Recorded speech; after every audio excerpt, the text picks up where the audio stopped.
Boa noite, boa noite. Vamos falar sobre como criar filhos emocionalmente fortes. Esse tema foi o campeão na caixinha que eu abri outro dia perguntando para vocês sobre quais temas vocês queriam que trouxesse aqui pra gente falar sobre essa questão dos filhos. E esse foi um dos mais votados. Então, convidei a Ana Cecília, que é psicóloga, e vai vir falar com a gente sobre esse assunto tão importante. Eu já vou mandar o convite para ela. Hoje vai ser uma live mais curta.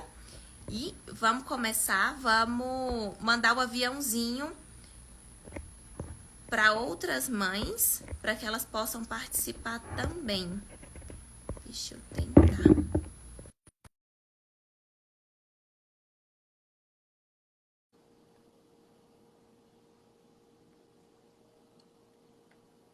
As dúvidas que vocês tiverem, pode ir mandando aqui para a gente também. Oi, Ana Cecília, boa noite. Boa noite.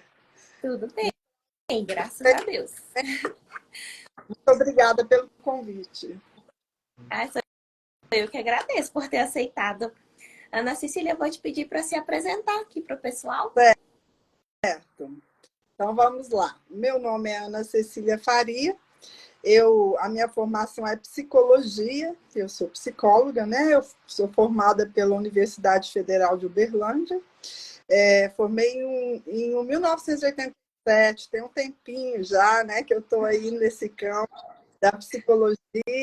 E eu cheguei em Paracatu em 1989. Eu tenho 34 anos de Paracatu. E dentro, né, da minha projeção aí profissional, eu fiz já várias coisas, né? Eu atuo, vou falar o que eu faço hoje. Hoje eu atuo como psicopedagoga no Colégio Dom Eliseu, já tenho quase 15 anos, né, de Colégio Dom Eliseu. Eu sou professora da FINOM e também do Texoma, e faço parte, né, eu sou responsável pelo núcleo de atendimento psicológico lá na faculdade. Na FINOM, né, eu sou cria mais antiga, eu tenho 34 anos de faculdade FINOM, né? Trabalho também com seminaristas aqui do nosso seminário maior, ajudando aí na formação psicológica e emocional dos meninos lá que estão, né, trilhando esse caminho. Também estou como psicóloga clínica pela Unimed, prestando serviços no CIAL. E tenho a minha clínica também particular, né? Trabalho lá na minha clínica particular. Ou seja, eu vivo psicologia o dia inteiro. Desde que o sol raia, né? Do raiar do sol até o pôr do sol. Amo o que faço, já faço há muito tempo. E eu tenho como objetivo na minha vida e na minha profissão tentar fazer o melhor que eu posso pelas pessoas que me procuram, pelas pessoas que, né, me dão essa grande satisfação de poderem compartilhar um pouco das suas vidas, das suas dores, dos seus medos comigo, e que acreditam no trabalho, que é todo pautado na ciência, né? Eu falo, nada que a gente fala é porque é bonito, é porque é melhor, e sim é porque existem comprovações científicas aí do trabalho, né, do psicólogo. E é muito importante você saber com qual profissional você quer dividir, né, as suas ansiedades, as suas dores, os seus pensamentos. Então, essa é a minha vida aqui em Paracatu. Me sinto uma paracatuense, já vivi mais aqui do que na minha própria cidade natal. E trabalho, né, nessas áreas, na área também de cursos, né, cursos online também. Então, é mais mesmo da psicologia clínica, psicologia escolar, né? E dentro dessa performance aí, a gente vai tentando ajudar as pessoas, né, Luciana, da forma Sim. que a gente pode. E é uma alegria muito grande te receber aqui, que já conheço seu trabalho, acho que a minha vida toda, né? Minha mãe é sua grande fã E eu e sou eu, dela. consequentemente. E então, para me apresentar também para o pessoal que está chegando aqui, meu nome é Luciana, eu sou nutricionista materno-infantil. Então, eu trabalho com esse público desde o casal que está tentando engravidar e por algum motivo não consegue, as gestantes, os bebês, as crianças e os adolescentes. Tem um curso online de introdução alimentar. E atendo, né, na clínica, atendo home care, indo até a casa do paciente e online também. Então, Ana Cecília, para a gente começar, eu queria que você contasse para a gente, porque foi a caixinha campeã, né? Como criar filhos emocionalmente fortes. E eu queria que você contasse para a gente como é criar os filhos e se tem receitinha de bolo, como é que funciona essa coisa toda. Eu acho que receita é com você, Luciana. Você tem como e tem como dar certinho, né? Tá, na minha fala, infelizmente, a gente não tem, né, essa receita pronta, a gente não tem, na verdade, esse conceito pronto. Então, eu basicamente, Luciana, eu dividi minha fala em 3 momentos, porque o tema que foi solicitado é como criar filhos emocionalmente fortes, né? Então, a primeira reflexão que eu trago para quem está aqui com a gente é como cria filho? Gente, como cria filho? A gente cria filho igual nossos pais nos criaram hoje? A gente cria filho igual os avós criaram os nossos pais, igual nossos bisavós criaram os nossos avós? Não, né? O mundo mudou, as coisas evoluíram, muitas coisas melhoraram. Esses dias, uma pessoa mais velha me falou assim: eu não imaginava viver tanto. Ela tem 84 anos, para ver tanta coisa ruim. Ela me falou assim, ela está um pouco depressiva. Aí eu falei para ela assim, por que você fala isso? Ela fala, nossa, é muita tristeza hoje em dia, as pessoas não conversam mais com a gente, é só celular na mão, a gente não tem mais liberdade, é muita maldade no mundo. E eu falei para ela, olha, as coisas mudaram, realmente, né? Isso que você está falando acontece, mas já acontecia também, né? Só que a divulgação, o seu momento de vida hoje, te faz ter uma visão mais limitada para esse tipo de coisa. Vamos pensar em coisas boas que você tem hoje. Então, assim, criar filhos é uma questão de visão de mundo, de visão pessoal, de visão da família, né? De visão do seu bem-querer e o bem-querer que você quer para o outro. A primeira pergunta que você me fez, então, Luciana, não temos receitas, né? E isso aqui eu falo muito nas devolutivas com os pais, que a gente tem que aprender com os nossos filhos, né? Essa receita ela vai sendo criada no dia a dia. Quando você pensa, pus muito sal, né? Nossa, eu vou ter que tirar um pouquinho desse sal. Coloquei muito açúcar, né? Por quê? Porque a gente tem que estar ligado também nas respostas que esses filhos nos dão, porque eles aprendem com a gente e a gente aprende com eles. Esses dias eu estava ouvindo uma fala aí de um filósofo e ele disse que nós pais e a escola, todos os dias temos que lembrá-los do que será melhor para a vida deles, nesse processo educacional que a gente tanto luta o tempo todo. Aí ele falou assim, vai dar certo? Provavelmente não. Por quê? Eles terão as próprias escolhas em determinados momentos, né? Eles terão também o próprio caminhar, de acordo aí com a maturidade, com a energia deles, com também, né, a idade, a consciência. Mas quando eles refletirem sobre algo que não está dando certo, ou como eles gostariam de fazer, eles vão lembrar da nossa tentativa diária de mostrar para eles o que a gente achava que seria o melhor para eles, né? Aí, então, a gente vem com aquela ideia da importância da família, da importância desse núcleo, né? Tão forte na afetividade, na amorosidade, né, um pelo outro, e a gente tenta acertar o tempo todo, né? Pai e mãe, eu falo assim, pai e mãe com P maiúsculo e M maiúsculo, que é aquele que realmente, né, quer fazer pelo outro, ele tenta acertar o tempo todo. Vamos conseguir? Não. Costumo dizer que os nossos pais erraram muito com a gente e a gente sobreviveu, não é? E nós vamos errar muito com eles e eles sobreviverão, né? Então, as experiências que nós temos no dia a dia, tudo que a gente viveu, a mãe e o pai que a gente teve, tudo isso soma a mãe e o pai que nós somos hoje. Tudo isso soma na forma como a gente vê a perspectiva da educação hoje. Então, assim, nós temos hoje uma cobrança muito grande, né? Nós temos uma rotina muito louca e nós temos uma agilidade também muito doida. Às vezes a pessoa fala assim, meu filho não está comendo direito, né, Lu? Meu filho não está comendo direito, tá uma loucura, a hora do almoço na minha casa é uma loucura. Eu falo, você tem a hora de almoço? Tem não, eu passo lá e corro para pegar esse menino, né, e levar para a escola e o negócio já é gritando, já é pegando o menino por um outro.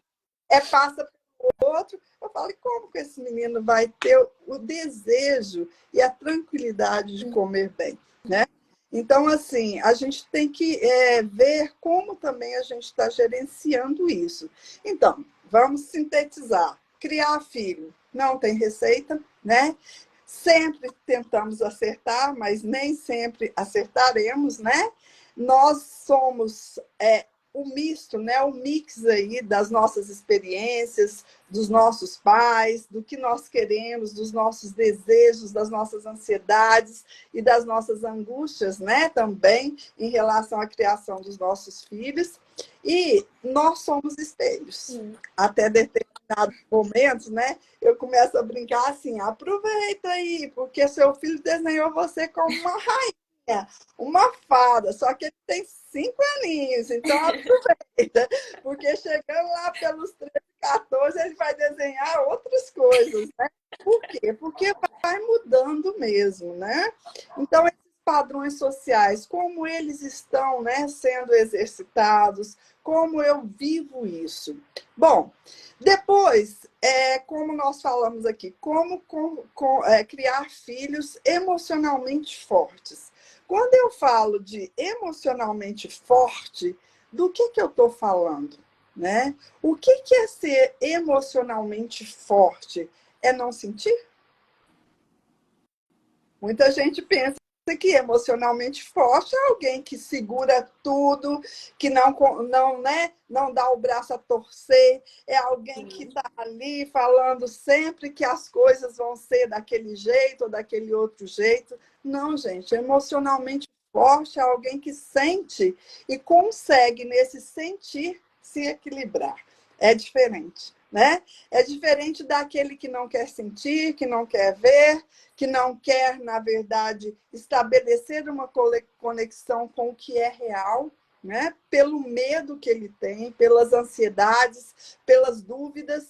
Então, quando eu falo em pessoas emocionalmente fortes, eu falo em pessoas que conseguem vivenciar coisas bacanas e coisas frustrantes e que, nesse momento, ela consegue também deliberar ali para ela o que ela consegue, o que ela não consegue, com esse grupo de apoio que ela tem, com essa rede de apoio, né, que é família, pessoas mais próximas, em alguns casos profissionais, quando necessário. Os profissionais, eles existem para isso, é para ajudar a família, né? Hoje em dia a gente ouve muito assim, nossa, mas nunca teve tanto transtorno, nossa, mas nunca teve tanto diagnóstico em relação à criança como tem. Será que aconteceu?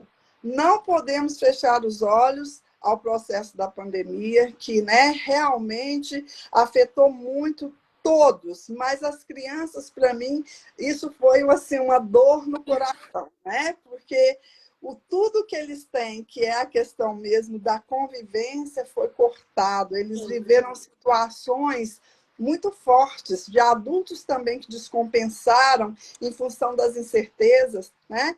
Isso a gente não pode tirar e fechar os olhos, que muitas coisas decorrem ainda disto, né?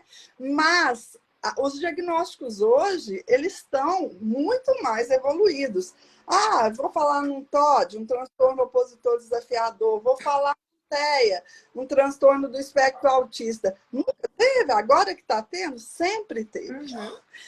Sempre teve, né? Só que os diagnósticos não eram tão precisos quanto agora. E se hoje nós temos as ferramentas, se hoje nós temos os profissionais que nos ajudam a visualizar isso de uma forma diferente, por que não? Né? Ah, era igualzinho ele quando era pequeno e não fiz nada, e olha, agora estou aqui vivendo. Você não sofreu, não? Não teve nada? Ah, sofri demais. Pois é, a gente não pode evitar isso para o seu filho, né? Então, assim, ser emocionalmente forte é ter ao seu lado um grupo de apoio, uma família que te, sabe, que te abrace no momento que você precisa ser acolhido. Nós estamos num mundo que os pais estão querendo, muitas vezes, que os filhos cresçam rápido demais, né? Que eles se virem sozinhos rápido demais. E muitas vezes, o que acontece? Eles ainda estão gritando. Eles estão gritando pelo carinho, pelo aconchego, pela busca. Por quê? A gente só voa quando a asa ela está o quê? Ela está completa, não é? Se Uhum. você é empurrado para voar e essa asa não está completa, ou se essa asa está quebrada, ou se essa asa não tem força, ah, mas eu vou colocar meu menino no colo com 10 anos de idade? Se preciso for, coloque. Coloque. Eu sento no colo da minha mãe até hoje. Ela tem 84 anos. Não é? Tem hora que eu preciso do cheiro dela, ela precisa do meu cheiro, e por que não? E por Uhum. que não? Né? Então, assim, a gente tem que ter muito essa consciência que filho, né, vai precisar da gente a vida inteira e a gente vai precisar deles. É complemento, é associação, é onde um aprende com o outro, é mão dupla. Desde que quando a gente sonha em ter um filho, ou quando a gente engravida, a gente cria expectativa, né? A vida é assim. Quem fala que não tem expectativa pode tirar o cavalinho da chuva porque tem, né? Não, eu sou tranquila, eu não espero nada de ninguém, eu não espero nada de nada. Espera sim, né? Às vezes em um nível mais baixo, outros em níveis mais altos, mas a gente espera sim. Então, assim, quando a gente tem um filho, a gente cria um script para ele lá na frente. Você já vê esse menino, tá lá na barriga com 10 dias de gestação, você está vendo ele já casando. Lá na frente, seus netos chegando, né? Então a gente cria uma ideia. E dentro dessa ideia, a gente começa a movimentar sentimentos, emoções, sensações, desejos que não são deles, são nossos. Então, criar filhos emocionalmente fortes é nessa caminhada onde você inicialmente é um mediador, você é um contemplador ali, você contempla aquela beleza que você tem na sua frente e que você sabe valorizar. O que nessa beleza você tem que potencializar, o que você tem que tentar refrear, né? O que você vai dizer o sim, o que você vai dizer o não, o que é negociável, o que é inegociável, né? Tem mães que falam, por que você fala que sempre exercício físico é bom para a criança?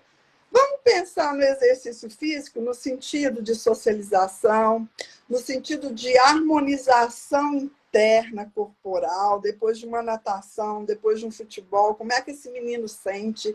De saída de casa para ir para algum lugar, no contraturno da escola, tomando o sol da manhã, né? Ou mesmo indo no carro, cantando com o pai ou com a mãe que vai levar, ou no ônibus que for, ou de bicicleta, né? Mas saindo de casa, tendo uma atividade com outro grupo da mesma idade, com pares, né, que a gente fala, onde tem início, meio e fim, onde tem um mediador, onde ele não vai fazer só o que ele quer, ele vai aprender sobre autonomia, sobre independência, mas também sobre respeito, sobre liberdade, né? Então, assim, é importantíssimo a criança ela fazer isso. Porque, por exemplo, na minha época, vamos pensar, eu tinha casa com quintal e tinha árvore. Eu subia em árvore, eu descia de árvore, eu pulava de um canto para o outro, a gente ia lá para fora, tinha sol, de noite as mães sentavam na calçada, não passava carro direito, não tinha violência. Hoje em Não tinha dia, WhatsApp. não tinha, ixi, não tinha mesmo. Lá em casa tinha televisão, punha uma placa azul por cima para ficar colorida, entendeu? Aí o pai comprava a azul, a rosa, a verde, e cada dia a gente punha uma para ficar diferente. E era uma delícia. Esses dias eu estava conversando com a minha mãe sobre isso. Eu falei, mãe, a nossa casa, quando eu trago as memórias afetivas, a primeira coisa que me vem na cabeça é que era uma casa feliz, né? Porque meu pai, naquela época, em 1965, 66, a gente já tinha eletrola em casa. Eletrola era um móvel enorme, né? Que tocava música, né? Em LP, nesses discos e tudo mais. E aí a gente acordava com a eletrola tocando, dia de aniversário tinha o disco do aniversário, que era cantando, né? E até meu gosto pela música, eu sou pianista, eu sou formada em piano clássico, eu falo para ele, eu acho que até meu gosto pela música veio do quanto eu ouvia aquelas músicas e eu gostava, né? Então, assim, quando eu falo em Fortaleza, eu falo nisso. Eu falo em cultivo de coisas que a gente traz e arrasta para o resto da vida. O gosto, sabe? Quando você lembra lá do cheiro da cozinha da sua mãe, quando você lembra das cantigas, quando você lembra da forma como você era chamada a atenção também, se você brigava, né? Porque lá em casa era uma escadinha, 2 em 2 anos, depois que veio o temporão. Mas assim, entre os 2 e 2 anos somos 3. E era um menino, eu e minha irmã. Claro que tinha intrigas, né? Como qualquer casa. E minha mãe colocava os 3 olhando um para o outro de mão dada, com tantos minutos lá que ela desejava. E não podia rir. O problema é esse. Não rir, e vai aumentar, vai dobrar o tempo, né? Então, assim, são coisas, gente, que nada compra, sabe? Dinheiro não compra, porque é isso que te faz, é isso que te constitui, é isso que é a sua essência. E é de essência que eu estou falando quando eu falo de Fortaleza, né? Eu falo de essência. E outra coisa é a questão do espelhamento, né? A imitação. Então, quando eu falo, meu filho não está comendo direito, e eu pergunto, e você come direito? Você senta à mesa? Você tem rotina, né, com seu filho? Quantas vezes você já chegou em casa, deixou o celular do lado, sentou com ele e foi para um jogo de tabuleiro, foi para alguma coisa de uma história? Quantas vezes você foi para o quarto, ao invés de levar ele para o seu quarto, e sentou do lado e contou uma história, e fez uma projeção de futuro, e fez uma massagem, um relaxamento, né? Uhum. Por quê? Porque a criança, ela é muito observadora. A criança, ela mais sente do que ela cognitivamente entende. Então, tem gente que fala assim, não, em casa a gente briga, mas ela não percebe, não, de jeito nenhum, ela não entende isso. Eu falo, gente, e o clima da casa, como é que tá? Né? Tá todo mundo feliz, rindo, alegre, um chega, ri pro outro. Não, a gente nem conversa dentro de casa. Então, e aí, né? Como que acontece isso? Esse espelhamento, essa emoção, ela é muito importante. E daí, eu falo um pouquinho agora da importância da questão da idade cronológica. Hoje, a gente vê famílias muito, mas muito preocupadas com meu filho tem tantos anos, tem que estar em tal ano na escola, tem que estar fazendo inglês, tem que estar fazendo balé. Meu Deus, ele vai ficar atrasado. Ele faz balé, ela faz balé e faz inglês, mas agora tem que começar a fazer italiano, né? Porque também italiano tem Agenda que... mais cheia que de muito adulto. E aí, o que acontece nisso? Né? Acontece que você vai adultizando uma criança que precisa também brincar, que precisa também ter um tempo livre, né? E aí, eu vejo muito no meu trabalho na escola a preocupação de mães com isso. Mas faz aniversário em tal mês, por exemplo. E eu vou pôr numa série X, eu adianto, eu deixo na série normal. Não existe essa coisa da gente pensar assim, ele está perdendo tempo, ele está ficando atrás. Porque se ele perde, entre aspas, em 3, 4 meses, 5 meses, 6 meses, porque é do meio do ano, por exemplo, é o caso do meu, que é do meio do ano, eu tomei minha decisão na hora, lá na época, e nossa, foi a melhor decisão que eu fiz, sabe? Está formando agora no final do ano, graças a Deus. E aí, que acontece? A gente tem que olhar por todos os lados, porque quando eu falo em maturidade, eu não falo só em maturidade cognitiva, eu falo em maturidade emocional, eu falo em maturidade afetiva, eu falo em maturidade social, eu falo em verbalização, eu falo na questão dessa criança, dela ter, né, vamos dizer, um equilíbrio interno para determinadas atividades que mais para frente, né, ela precisa ter para a questão da alfabetização e outras coisas, né?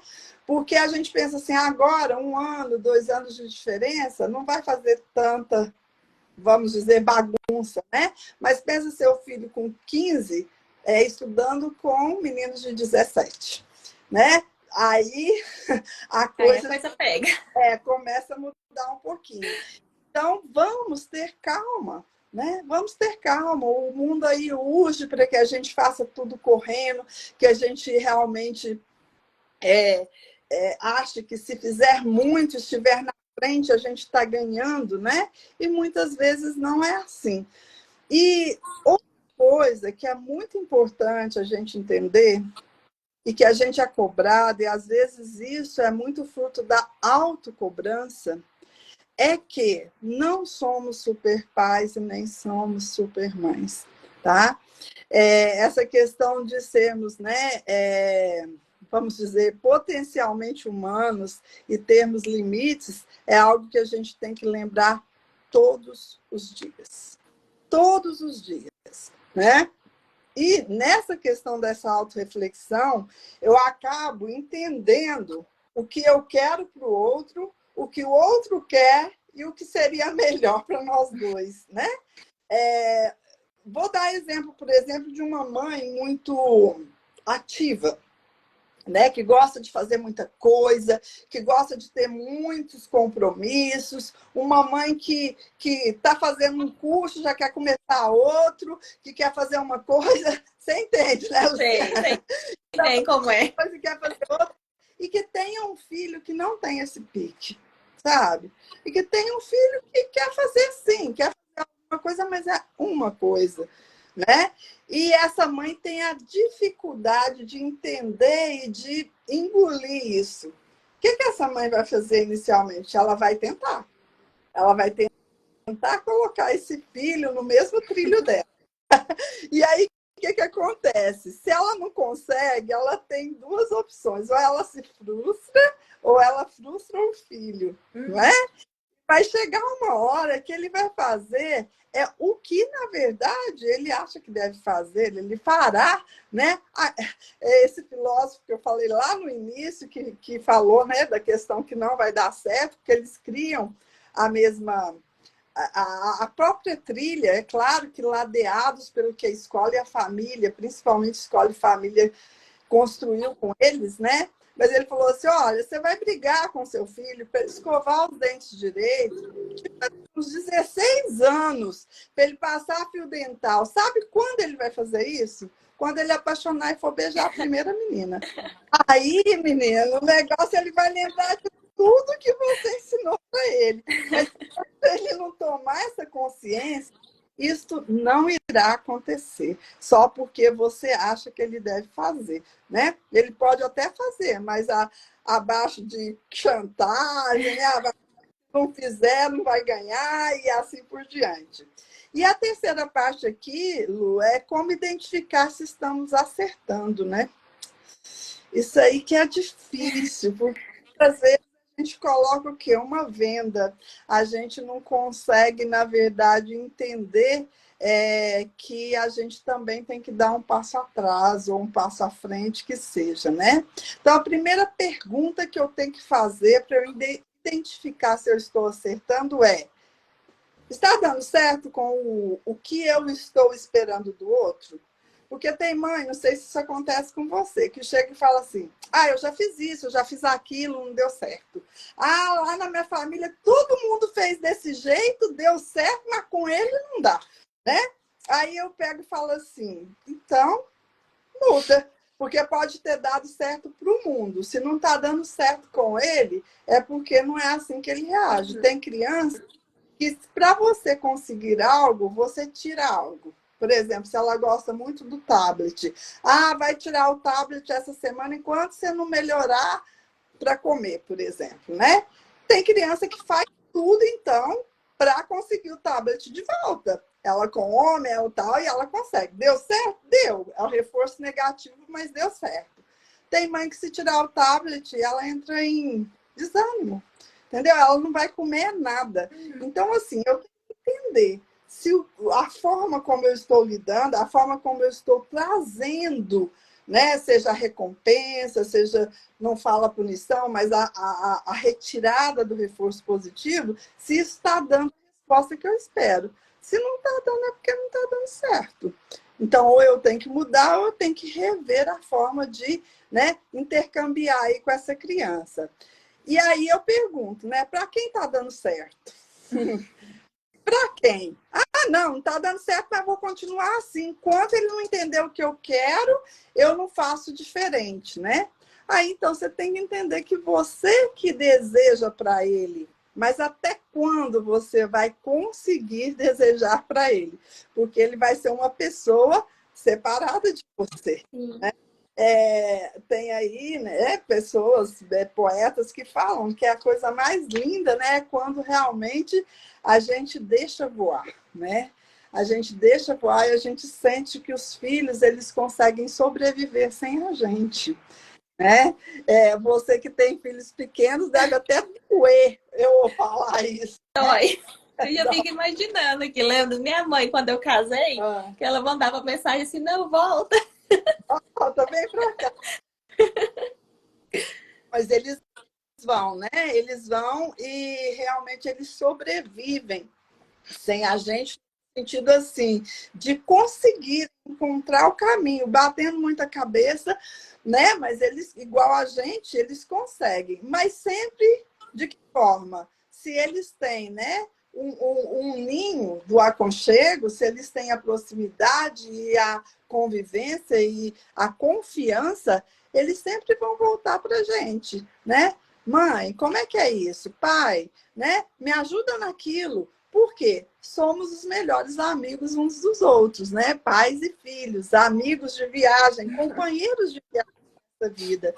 Eu sempre falo, né, para os alunos que eu atendo, quando tem muitas questões com colegas, na adolescência, aquela coisa da turminha, eu falo, olha, vamos repensar. Se eu tivesse no seu lugar, né? Eu vivi isso que você viveu, já fui adolescente. Sabe aonde que eu vejo que estão essas pessoas que eu vivi a mesma coisa que você viveu na sua adolescência? Não sei se morreram, não sei onde estão, por quê? Elas passaram por mim. Agora, família, pai, mãe, se você perguntar onde está minha prima de 70 anos, eu vou te falar onde que ela está, apesar de não estar vendo ela há 20 anos, né? Então, assim, a gente tem que entender essa questão que o que é mais importante em determinados momentos para eles e como a gente lida com isso para eles perceberem a importância da essência das coisas, porque só assim a gente cresce, né? E existe uma coisa hoje que tem matado muito essa relação, né? Essa relação de amizade, de cumplicidade, de normatividade entre pais e filhos, que é o nível de cobrança.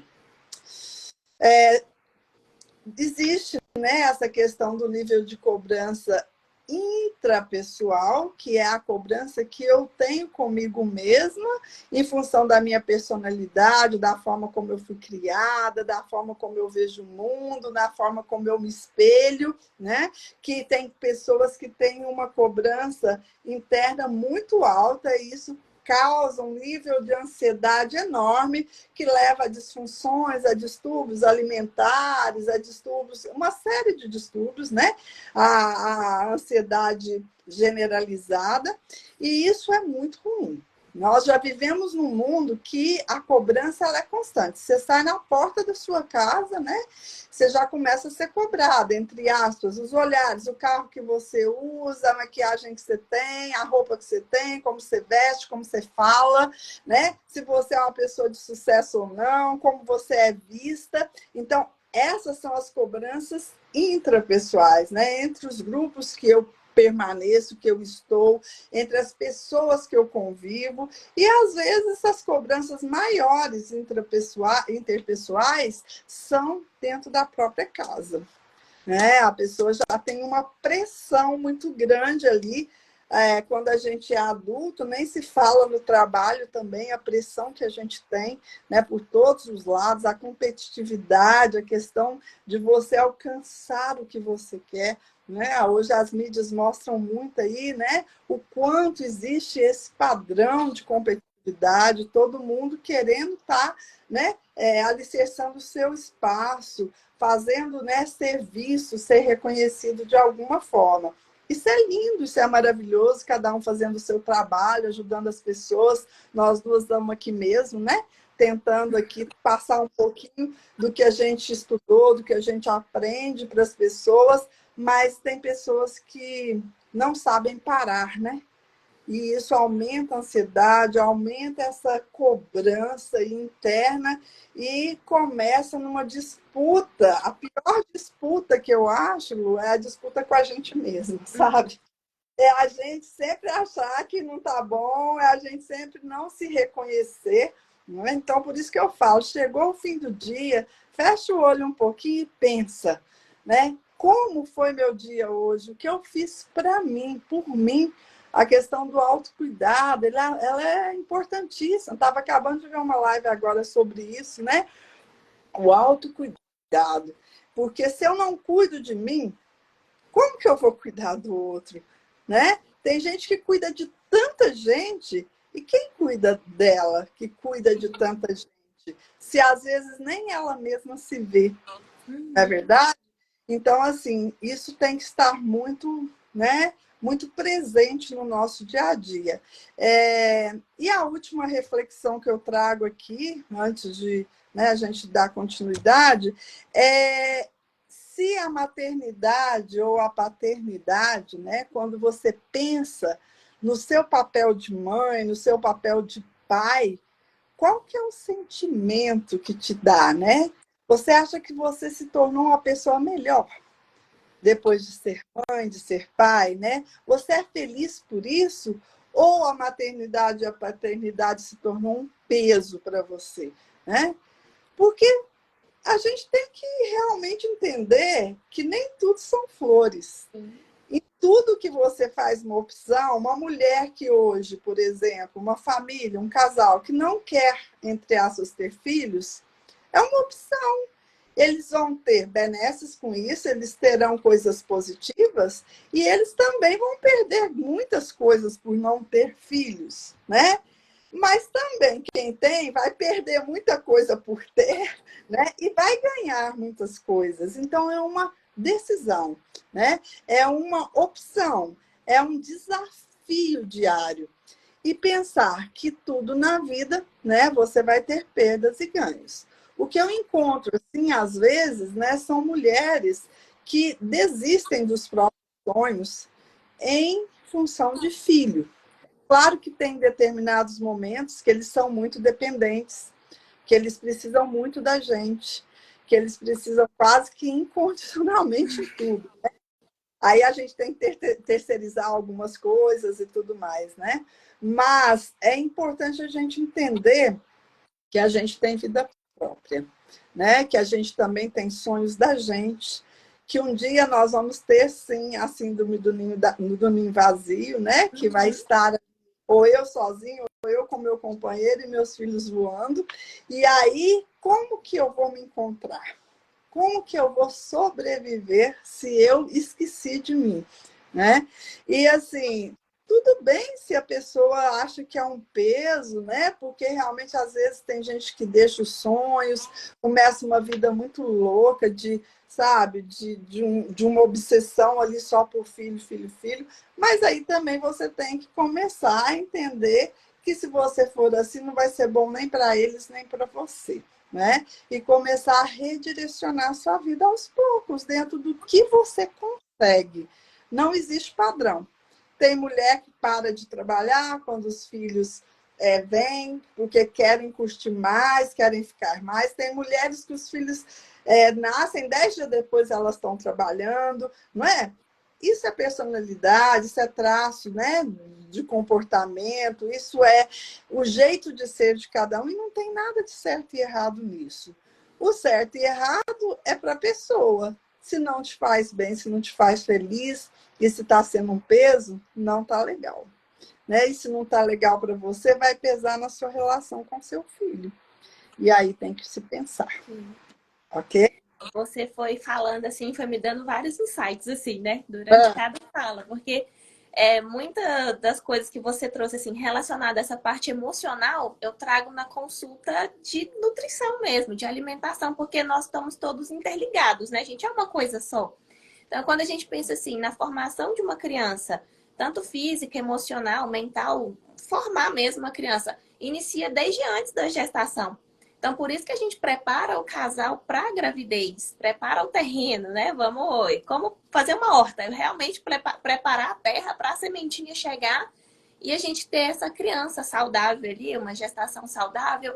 E hoje a gente sabe que todo esse cuidado, ele vai prevenir que essa criança venha a ter doenças, tanto doenças crônicas como diabetes, pressão alta, colesterol e, consequentemente, doenças mentais também, ansiedade, depressão.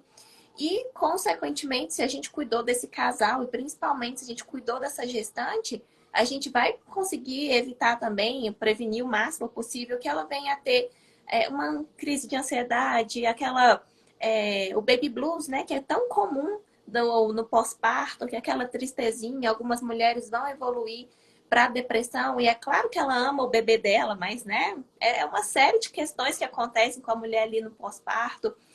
Só quem passou para entender realmente o que é, porque por mais que você ame aquele bebezinho ali, é uma demanda muito grande e os hormônios estão todos fora do lugar.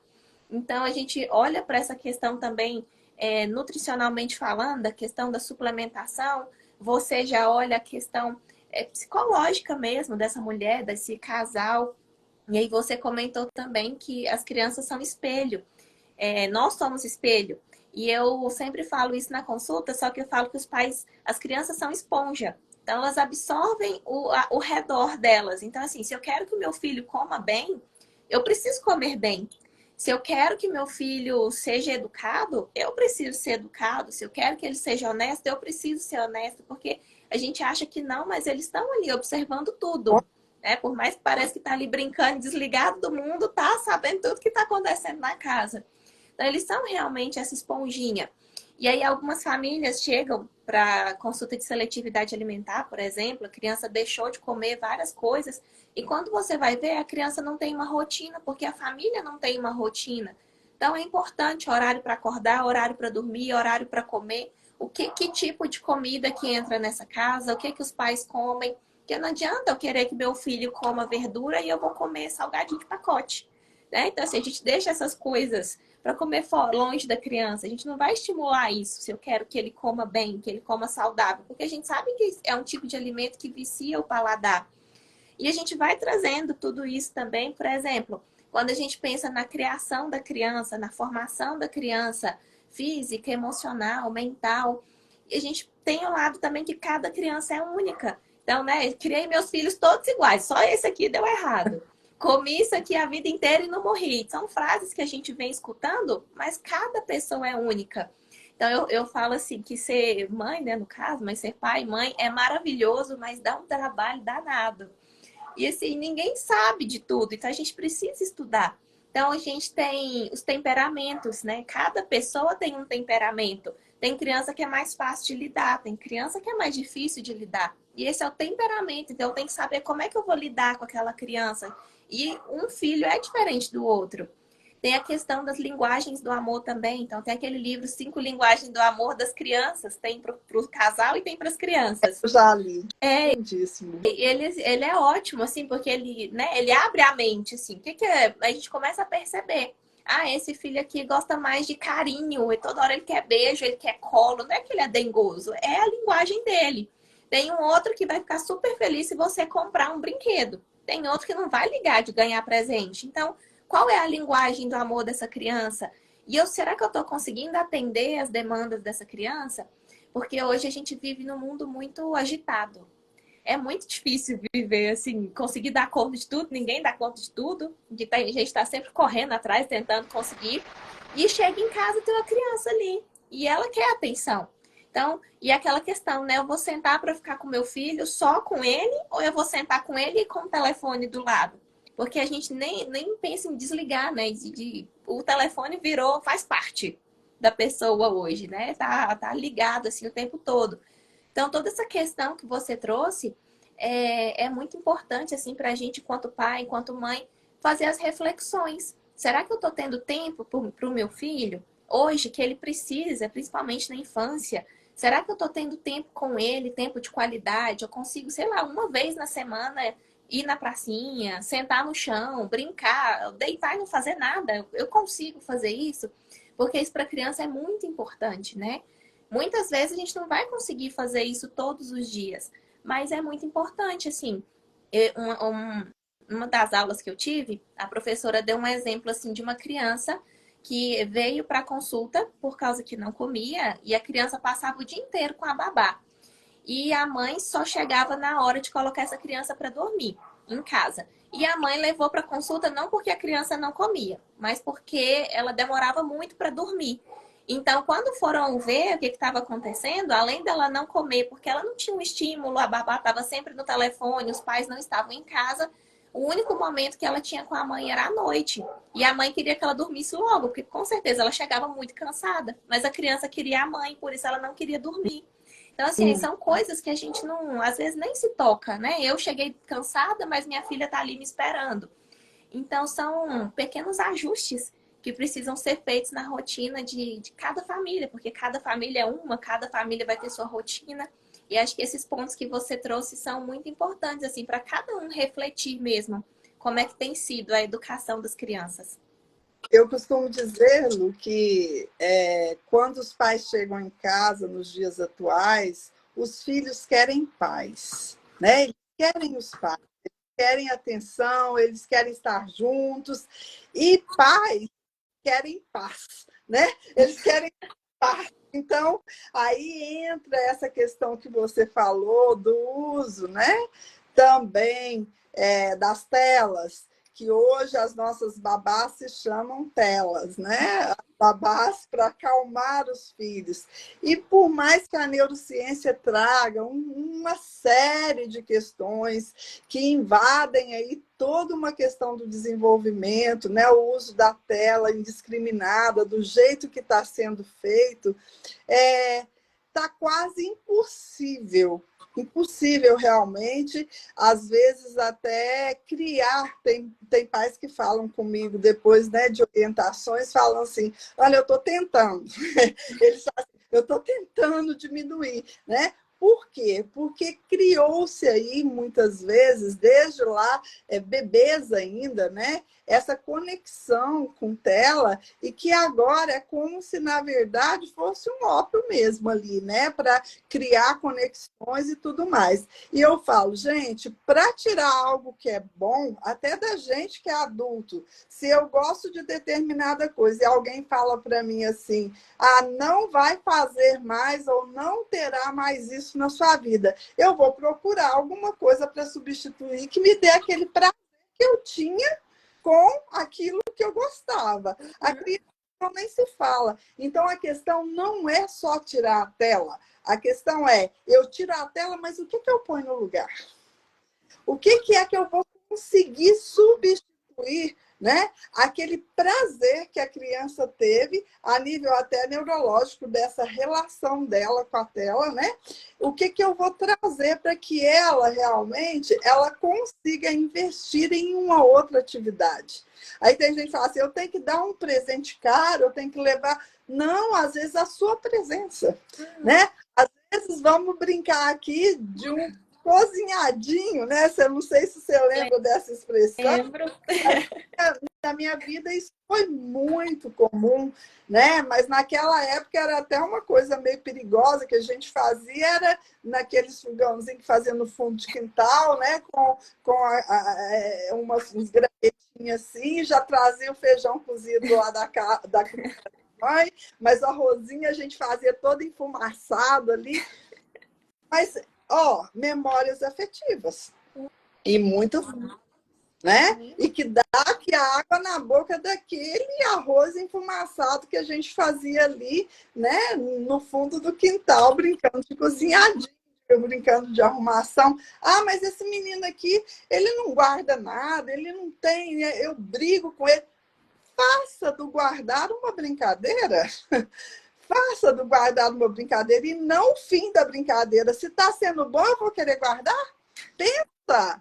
Pensa um pouquinho. Se o negócio é bacana e a mãe, vamos lá, acabou, vamos dormir, pode guardar tudo isso e agora guardar direitinho. Não vou guardar, né? Então, eu tenho que entender a linguagem. Sim. Eu tenho que entender o que ele está me pedindo ali. Ana, mas a gente tem que ser, então, meio bruxo, meio fada. Mãe é tudo isso, pai é tudo isso. É tudo isso e muito mais, né? Porque se a gente não entender isso, sofre ele, sofre a gente, sofre todo mundo. E o que me dá tristeza, Luciana, é porque, para mim, na minha história de vida, na minha concepção de família e na minha concepção de lar, a nossa casa é o nosso palco. É onde a gente tem que brilhar, sabe? E hoje, com esse mundo tão louco aqui fora, onde a gente já não está entendendo um tanto de coisa, né? Os valores, eles mudaram muito, os desejos mudaram muito. Hoje nós temos o que a gente chama de relações de bolso, né? Relações descartáveis, onde as pessoas estão cada vez mais egoístas, cada vez mais narcisistas, só pensando nelas. Se você não tiver esse encontro de alma dentro da sua casa, com as pessoas que você escolheu para ser realmente esses seus companheiros de viagem eternos, né? Fica muito, sabe? E eu tenho visto tantas famílias onde a casa se tornou insuportável, sabe? Insuportável. Eles não conseguem mais dialogar, né? É o horário do almoço, do jantar, não existe mais, né? É briga, sabe? É confusão, né? A Edna está falando aí, é isso mesmo, realmente, né, Edna? Então, assim, vamos respirar, gente. Olha que coisa mais linda, né?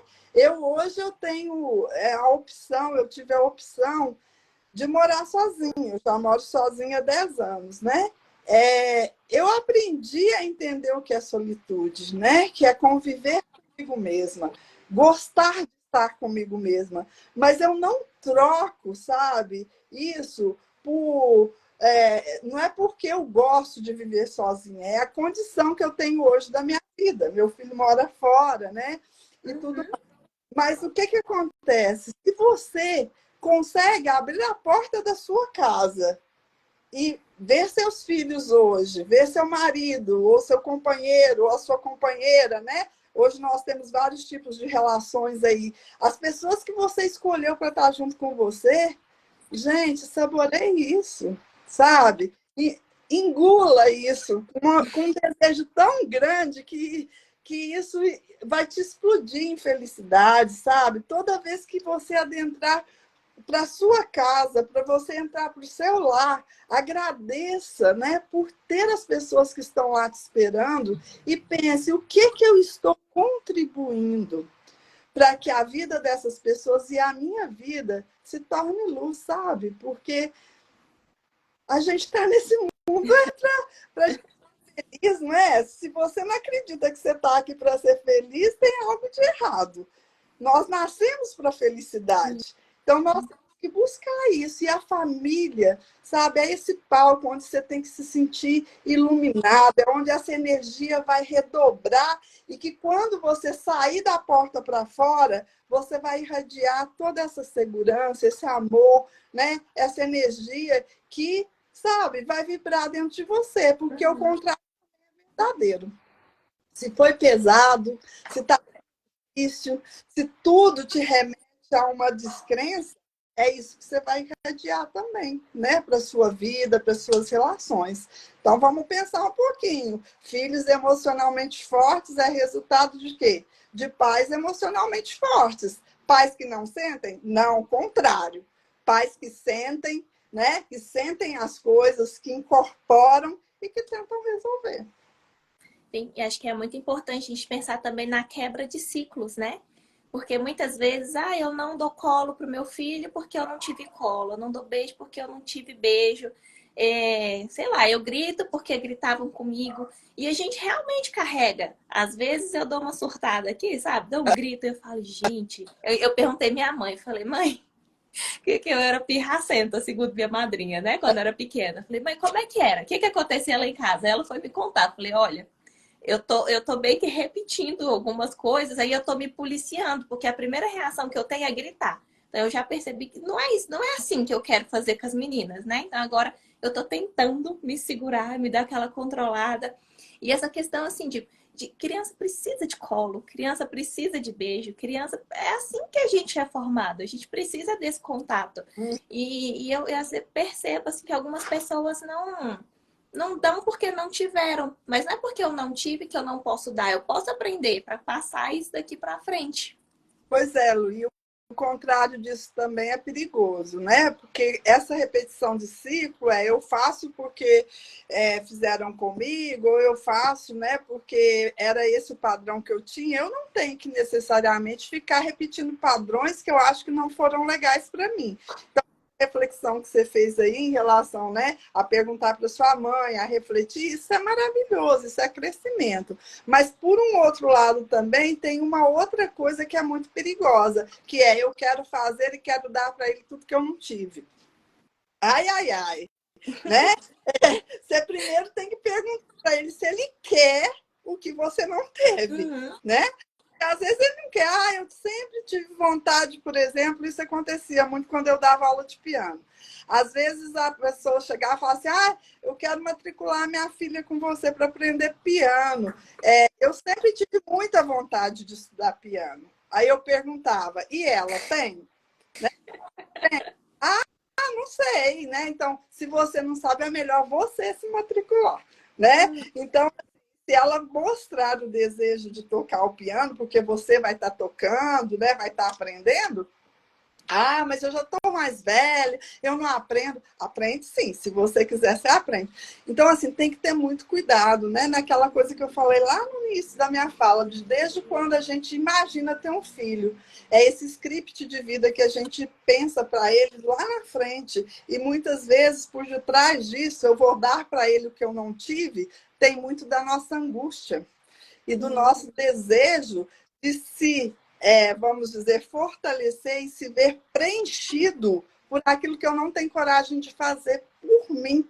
E aí eu quero que ele faça, para que eu sinta orgulhoso disso. Só que, na verdade, se ele não quiser, eu vou cobrar. E se eu cobro, já perde a magia, entendeu? Uhum. Não, realmente. Ana Cecília, a gente tá caminhando para 1 hora de live já. Como passa rápido. Nossa, empolgada falou que ia ser curta. Pois vai ser curtinha e já vai ter 1 hora já. A gente não sabe nem se tem perguntas, se alguém quer falar, perguntar Se alguma alguém quiser comentar alguma coisa, fazer alguma pergunta. Minha tia acabou de entrar na live. Saudade, tia Ivete. Beijo. coisa. Né? E Ana Cecília, oi? Não é de Arari, não, né? Não, ela é Essa de de Araraquara. Goiânia. Essa é de De Goiânia. Goiânia. Pois é. Eu também tenho muitas tias, né? Tem bastante. Entraram vários profissionais aqui também. Vi a doutora Desirê, que é pediatra. Vi várias pessoas entrando aqui. E, Ana Cecília, a gente acabou que comentou todo aquele esqueminha que a gente pensou, né? Tem mais Sim. alguma coisa? Não, o que eu tinha preparado para minha fala hoje, eu já realmente deixei o recado. Se alguém quiser fazer alguma pergunta, ou, né, quem quiser me seguir lá no Instagram, aqui, né, no Instagram, passar algumas questões, alguma coisa, eu estou disponível, né, para quem precisar de mim, a gente está sempre aí tentando colaborar, viu? Cecília, essa live foi Eu muito acho que enriquecedora, muito esclarecedora. a internet sua tá travando Tá? a Ainda bem que minha, foi não agora no sei. final. É final. Ai, ai. Ó, a Edna Ah, tá te mandando um recadinho. a Cecília, como sempre, nos ajudando com suas colocações pertinentes. Obrigada, amiga minha lá da escola. Então, é Eu isso, estou Ana aqui, Cecília. Luciana, quando você precisar, que a gente Que converse sobre outros ótimo. temas, estou à disposição, Que viu? ótimo. Muito obrigada. Por Obrigada a nada. você, obrigada por todo mundo que passou aqui ao vivo, quem vai assistir depois. A live vai ficar salva aqui no perfil. Então, quem perdeu um pedacinho tem como assistir. Pois é. Então, tchau, Tchau. muito obrigada. Tchau. Sejamos felizes com esses nossos filhos maravilhosos, né? Sejamos, sejamos. Beijo. Beijo, tchau.